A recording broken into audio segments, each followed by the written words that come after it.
cry out to him and to pour out to him what you're struggling with, to be honest with God. I love the examples of Moses and Nehemiah and Daniel and David and Jesus and Paul. All of these cried out to God.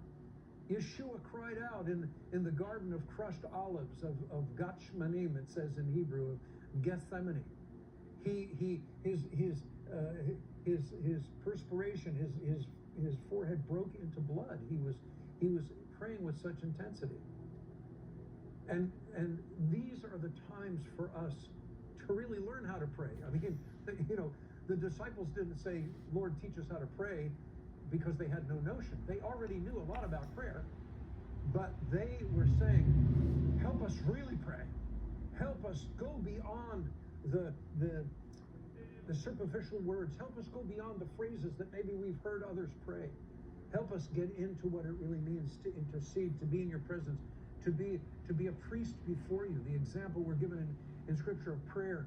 And then finally, those who stood fast in the midst of spiritual battle were, as James describes Elijah. And Elijah was caught in a time of incredible opposition. And he was so much in the minority that he didn't think anybody else was around that was standing for righteousness and goodness. And James in the New Covenant says, Elijah was a man with a nature like ours, and he prayed earnestly that it would not rain. And it didn't rain in the land of Israel for 3.5 years. And he prayed again, and the heaven gave rain. He stood against the prophets of Baal and against wicked Jezebel and Ahab, bringing down the fire of God upon the altar. How did he do it? He did it through prayer. How will we be able to stand in these times and not just survive, but flourish?